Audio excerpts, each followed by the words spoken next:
대답하되 주여 없나이다. 예수께서 이르시되 나도 너를 정죄하지 아니하노니 가서 다시는 죄를 범하지 말라 하시니라 라는 말씀처럼 이 거룩한 주일 예배에 나오신 여러분들, 예수님께서도 나도 너를 정죄하지 아니한다 라는 말씀을 기억하시고 다시는 죄를 범하지 않는 저와 여러분 되시기를 간절히 축원합니다. 우리 지금 영성에 대한 말씀을 계속 듣고 있습니다. 영성이 무엇이냐 라고 질문하면 이제 여러분 다른 교회들은 몰라도 우리 가복교회 교회들은 영성 그거는 어떤 것인지 제가 압니다 라고 여러분들이 고백할 수 있어야 돼요. 영성이 뭐라 그랬어요? 관계. 예, 오늘은 두 분이 대답하셨어요. 영성은 관계다. 다 잊어버려도 돼요. 영성이 무엇냐고 물으신다면 뭐라 그래야 돼요? 관계라고 대답해야 돼요. 여러분들 이제 관계에 대한 말씀을 영성이란 말도 어렵고 관계라는 말도 어려워서 제가 여러분들에게 5손가락의 비밀을 통하여서 인간관계를 10손가락의 비밀을 통하여서 하나님과의 관계에 대한 말씀을 나누고 있습니다.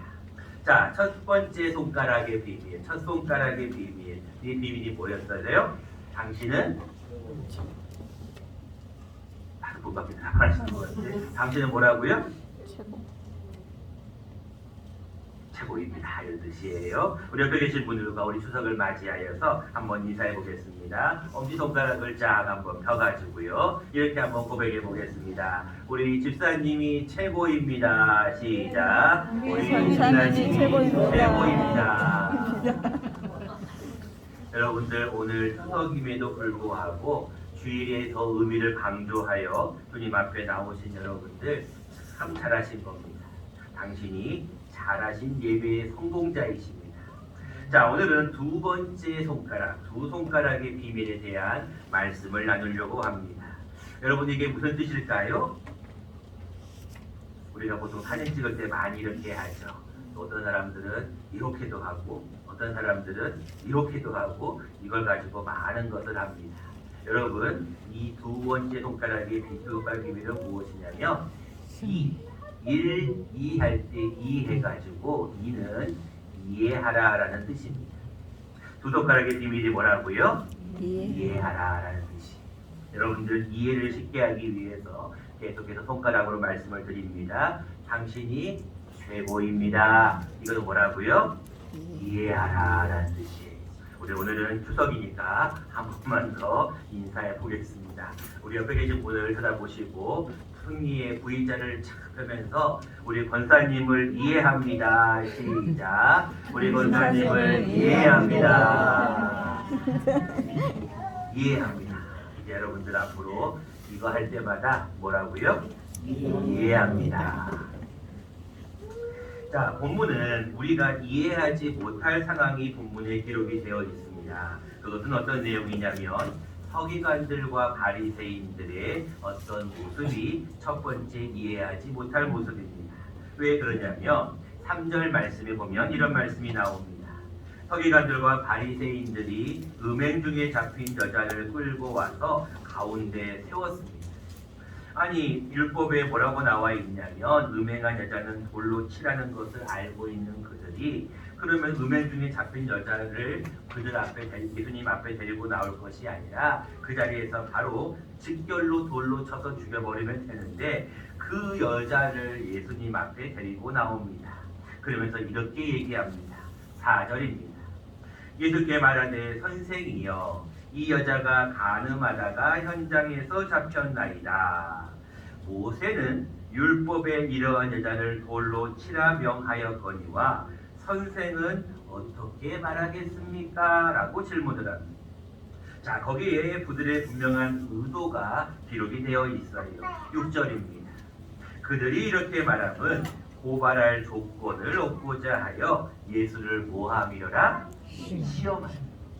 여러분 누군가가 어떤 이야기를 할 때 이 사람이 나를 시험하려고 하는 건지 진심으로 뭔가를 궁금해서 물어보는 건지 우리 정도 연세가 되고 연륜이 되면 다 알잖아요. 이 사람이 지금 진심으로 이야기를 하는지 아니면 그냥 아무렇지도 않게 그냥 거짓말을 하는지 우리는 대략 알잖아요. 그런 것처럼 그들도 이미 마음속에는 그들의 눈동자에는 예수님을 시험하려고 하는 의도를 가지고 예수님에게 나와 질문하는 것입니다. 자, 예수님은 그런 일촉즉발의 상황에서 예수님은 잠시 시간의 뜸을 들입니다. 몸을 굽히사 손가락으로 땅에 무엇인가를 쓰십니다. 그들은 이제 안달이 났습니다. 아니 예수님, 지금 율법에 분명히 돌로 쳐 죽이라고 하는 이 간음한 여자를 데리고 왔는데 어떻게 해야 됩니까? 말씀해 보세요. 그들이 묻기를 마지 아니하는지라 라고 질문합니다.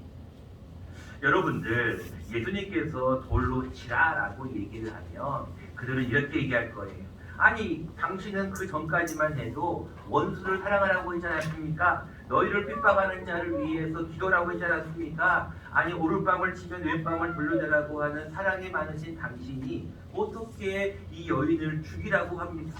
당신은 사랑이 없는 매정한 사람이군요 라고 이야기를 할 거예요. 반대로 돌로 치지 말라라고 얘기하면 뭐라고 얘기할까요? 분명히 레위기 20장과 신명기 22장에 분명히 간음한 여자는 돌로 쳐 죽이라라고 나와 있거든요. 그럼 율법을 당신이 스스로 폐하는 거 아닙니까? 당신이 틀린 거 아닙니까? 라고 얘기하는 거예요. 돌로 치라는 것도 할 수 없고 돌로 치지 말라는 것도 할 수가 없는 그러한 상황입니다. 자, 진퇴양난의 상황에서 예수님께서 하신 말씀을 우리가 같이 한번 읽어보면 굉장히 의미가 있을 거라고 생각합니다. 7절 말씀을 같이 한번 읽어보겠습니다. 시작. 그들이 묻기를 마지 아니하는지라 이제 일어나 이르시되 너희 중에 죄 없는 자가 먼저 돌로 치라. 명대사입니다. 예수님의 많은 말씀들 가운데 대사 중에 명대사. 너희 중에 죄 없는 자가 먼저 돌로 치라. 자, 그리고 나서 다시 땅에 몸을 굽혀 무엇인가 땅에 손에 글을 쓰시니 그들이 말씀을 듣고 양심의 가책을 느껴 다 떠나갔다는 내용입니다. 그리고 나서 여자만 남은 그 상황에서 예수님께서 이렇게 말씀하십니다. 나도 너를 정죄하지 아니하노니 가서 다시는 죄를 범하지 말라라고 이야기합니다. 자, 우리가 오늘 본문을 통하여서 우리가 두 손가락의 비밀이 이해한다는 것은 무엇인가? 우리가 이해해야 될 이유가 무엇인가를 한번 생각해 보려고 합니다. 첫 번째입니다. 우리가 이해해야 될 이유는 우리 모두는 다 죄인이기 때문에 그렇습니다. 여러분, 뭐 묻은 개가 뭐 묻은 개를 보고 나무라요? 다 알잖아요. 우리는 다 뭐예요? 죄인이에요. 로마서 3장 23절 말씀 다 외우는 말씀이니까 같이 한번 외워보겠습니다. 시작. 시작. 로마서 3장 23절 외우셔야 됩니다. 모든 사람이 시작. 모든 사람이 죄를 범하였음에 하나님의 영광을 이르지. 역시 우리 가부교회 교인들이 최고. 모든 사람이 뭐를 범하였다고요? 죄를 범하였어요. 하나님의 영광에 이를 수 있는 사람이 아무도 없어요. 여러분 아까 교동문 10편 14편에 분명히 말씀하고 있어요. 선한 사람은 하나도 우리 모두는 다 뭐라는 거예요? 죄인이라는 거예요. 우리는 다 죄인인데도 어떻게 죄인이 죄인을 정죄할 수가 있겠냐는 거예요. 이 정죄라는 것은 죄를 확정하는 것을 얘기하는 거예요. 당신은 죄인이라는 거예요. 근데 우리는 뭐니까? 죄인인데 죄인을 정죄할 수가 없다는 거예요. 그래서 우리가 해야 할 일은 뭐예요? 우리는 그들을 이해해야 된다는 말이에요. 로마서 3장 9절과 10절은 우리에게 이런 말씀을 주십니다. 같이 한번 우리가 자막을 통해서 함께 읽어보면 좋겠습니다. 시작. 그러면 어떠하냐? 우리는 나으냐? 결코 아니라. 유대인이나 헬라인이나 다 죄 아래 있다고 우리가 이미 선언하였느니라. 자, 여러분들은 나으냐라는 거예요. 저는 이 말씀을 처음 받을 때 왜 음행 중에 잡혀온 여자만 데리고 왔을까? 그 당시에 남성 중심의 어떠한 그러한 모습을 다시 한번 바라봅니다. 분명히 남녀가 같이 음행을 하였을 텐데 여자만 데리고 오는 그들의 모습도 그렇고 그 여자를 데리고 와서 현장에서 수많은 사람들 앞에서 무릎을 꿇게 하고 이 여인을 돌로 치려고 다 손에 들고 있는 그 사람들을 향하여 예수님이 뭐라고 말씀하셔요? 너희 중에 죄 없는 자가, 우리는 죄 없는 자가 있어요 없어요? 우리 모두는 다 죄인이라는 거예요. 근데 죄인인 우리가 죄인을 어떻게 정죄할 수가 있겠냐는 거예요. 죄인인 우리가 어떻게 그 사람을 향해서 뭐라고 할 수가 있겠냐는 거예요. 결코 아니라. 우리는 나은 사람이 아니라는 거예요. 우리가 예수의 보혈의 분노를 의지하여 의인은 되었지만 우리는 아직까지도 죄인의 본성을 가지고 있습니다. 죄에 대한 본성을 가지고 있는 우리가 어떻게 다른 사람을 정죄할 수가 있겠냐는 거예요. 그 예수님이 뭐라고 말씀하십니까? 11절 말씀에 나도 너를 정죄하지 아니하겠다라고 말씀하고 있어요. 그런데 우리는 너무나 쉽게 사람들을 판단합니다.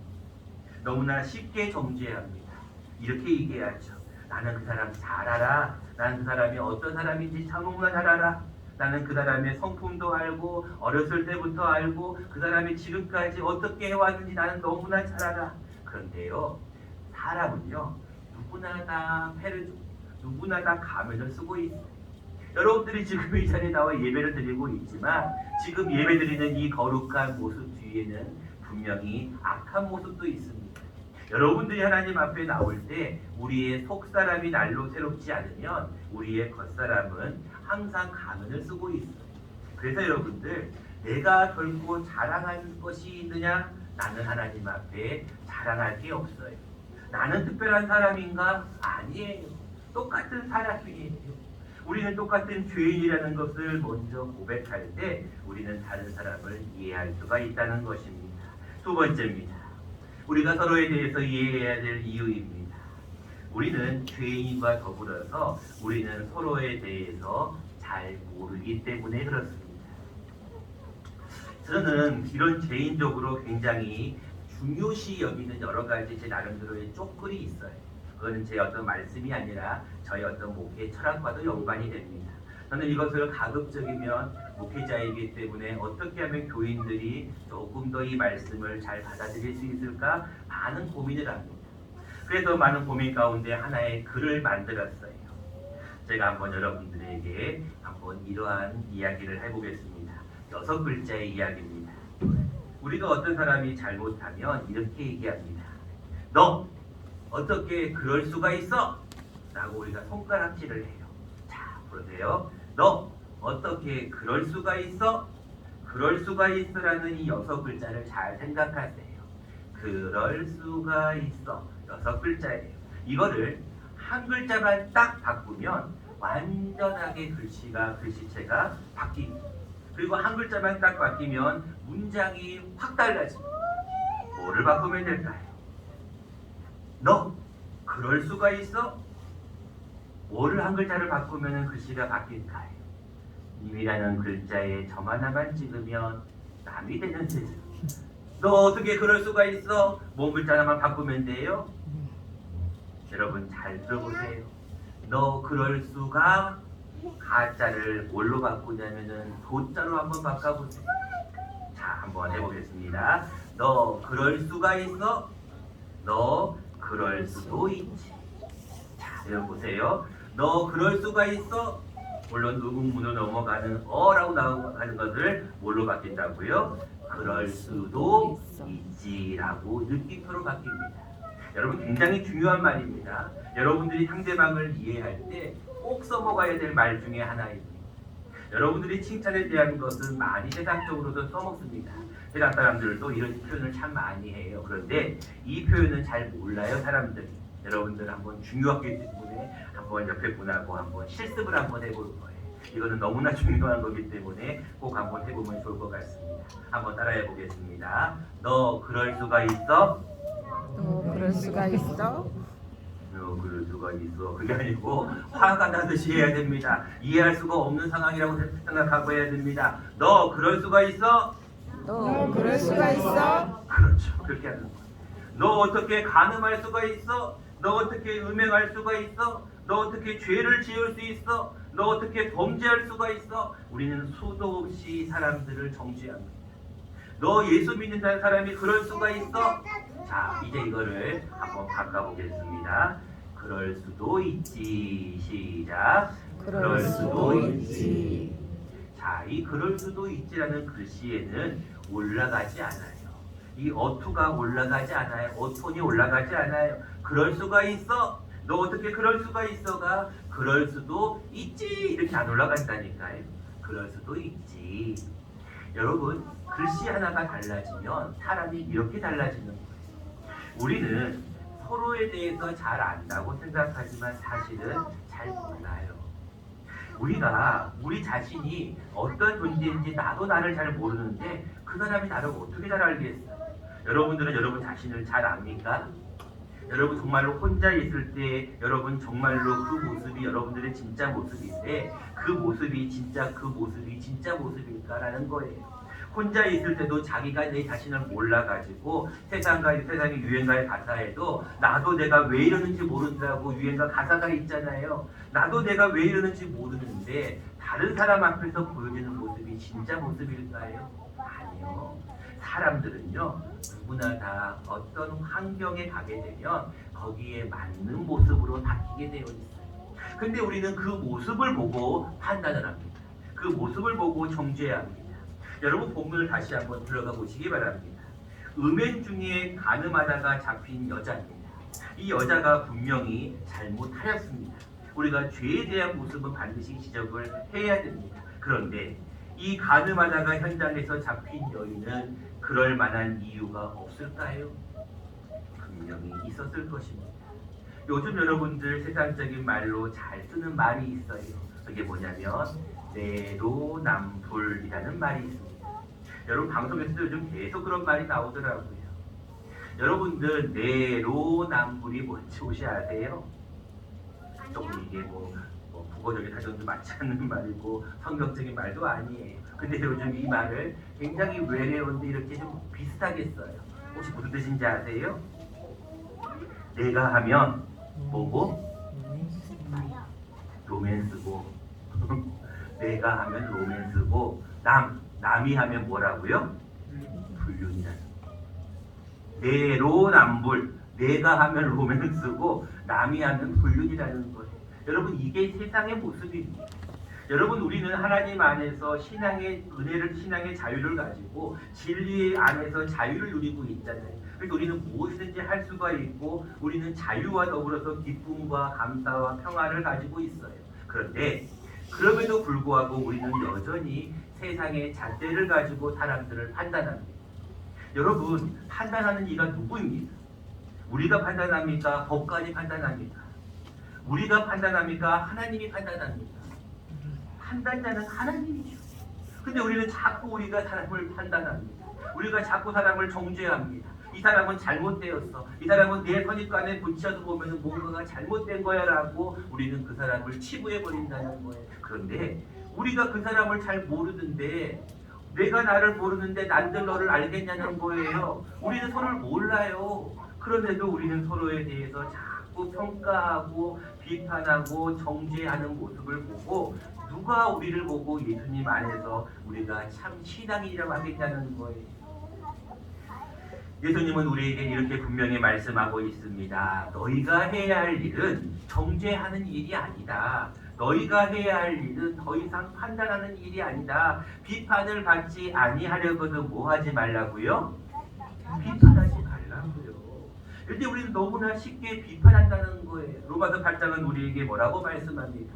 자막을 통해서 같이 한번 읽어보겠습니다. 큰 소리로 읽어야 됩니다. 중요한 말씀입니다. 시작. 그러므로 이제 그리스도 예수 안에 있는 자에게는 결코 정죄함이 없나니 이는 그리스도 예수 안에 있는 생명의 성령의 법이 죄와 사망의 법에서 너를 해방하였습니다. 아멘. 예수 안에 있는 나에게 결코 정죄함 없네. 생명의 성령의 법이 해방하였네. 이런 복음성가가 있어요. 예수 안에 있는 나에게 결코 뭐가 없다고요? 정죄함이. 분명히 로마서에 말씀하고 있는데 예수님도 나도 너를 정죄하지 않는다고 분명히 말씀하였는데 우리는 자꾸 다른 사람을 비판합니다. 너 왜 그렇게 하니? 너 왜 그렇게밖에 못해? 아니 저기도 그러잖아요. 너 왜 그렇게밖에 못해? 근데 나중에 뭐라고 해요? 너 그러니까 그렇게밖에 안 되는 거야. 우리는 계속해서 판단하고 정죄를 합니다. 예수님은 뭐라고 말씀하십니까? 나도 너를 정죄하지 않는다고 말씀하셨고 그리스도 예수 안에 있는 자에게는 결코 정죄함이 없다라고 말씀하고 있는데 우리는 끊임없이 정죄하려고 해요. 그래서 여러분들 항상 기억할 것은 모든 사람의 어떤 말이나 행동을 볼 때 그럴 만한 이유가 있었겠구나라고 이해하시는 겁니다. 말씀을 마치려고 합니다. 오늘 이 어린 친구들도 왔고 또 오늘 추석이기 때문에 말씀을 좀 짧게 마치려고 합니다. 여러분 다른 것은 다 잊어버려도 됩니다. 여러분들이 사람을 대할 때 인간관계에서 많은 어려움이 처하는 문제가 뭐냐면 자기 스스로의 선입관념이 있어서 그래요. 이 사람은 이래서 이럴 거야. 이 사람은 분명히 이래서 이런 문제가 발생했을 거야 라고 우리는 속으로 또는 겉으로 스스로 평가하고 판단합니다. 그런데요 사람은요 자기가 자기 자신이 아닌 이상은 그 사람의 상황을 100% 알 수가 없어요. 아무리 오래 있었다고 해서 다 알까요? 아니요. 다 몰라요. 근데 우리는 자꾸 모르는 상황에서 그 사람을 정죄하려고 하니까 문제가 발생하더라고요. 여러분들 어떤 사람이든지 어떤 사람과의 관계를 맺든지 먼저 우리가 해야 될 것은 그럴 수도 있겠구나, 그럴 만한 이유가 있겠구나 라고 이해하는 모습이 필요합니다. 그런 모습으로 나아가게 되면 인간관계가 그렇게 크게 어려워지지 않아요. 근데 모든 거를 굉장히 이 두뇌형들이 그런 형들이 많아요. 이 두뇌형으로 모든 걸 판단합니다. 이 장유형과 가슴 유형은 좀 그렇지더라는데 이 머리형들은 항상 모든 거를 판단하려고 해요. 근데 여러분 판단보다 앞서는 것은 이 가슴으로 이해하려고 해야 됩니다. 예수님께서도 그 가는 중에 잡힌 여인을 향하여서 나도 너를 정죄하지 않겠다고 이해했는데 우리가 이해하지 못할 일이 뭐가 있겠냐는 거예요. 저도 지금까지 수많은 목회를 하면서 많은 사람들을 만나잖아요. 그럴 때마다 제 마음속에도 저렇게 하면 안 되는데 저렇게 왜 할까라고 생각이 들다가도 다시 한번 생각합니다. 그럴 만한 이유가 있겠거니. 근데 나중에 가서 꼭 보잖아요. 꼭 보면은 그 당시에 참고 그 당시에 이해를 하면 나중에 더 큰 결실이 맺어져요. 근데 꼭 그거를 참지 못하고 그 즉시 거기에서 해버리는 분들은 꼭 문제가 발생하더라고요. 여러분들 이 추석 명절입니다. 여러분 자녀들이 제일 듣기 싫은 말이 너 계획이 뭐니? 저는 그걸 제일 싫어하는데요. 너 언제 결혼할 거니? 너 앞으로 계획이 뭐니? 이걸 싫어하는데 그냥 여러분들 이해해 주세요. 자녀 때는요 아무리 얘기를 해도 몰라요. 걔들이 조금 더 크고 어른이 되고 여러분 정도의 연세가 되면 그때서야 아는 거예요. 그냥 여러분들 이해해 주세요. 그리고 여러분들 주위의 모든 사람들을 대할 때 여러분들 항상 정죄하는 모습보다 비판하는 모습보다 이해하는 모습이 늘 차고 넘치는 귀한 한 주간 되시기를 간절히 축원합니다.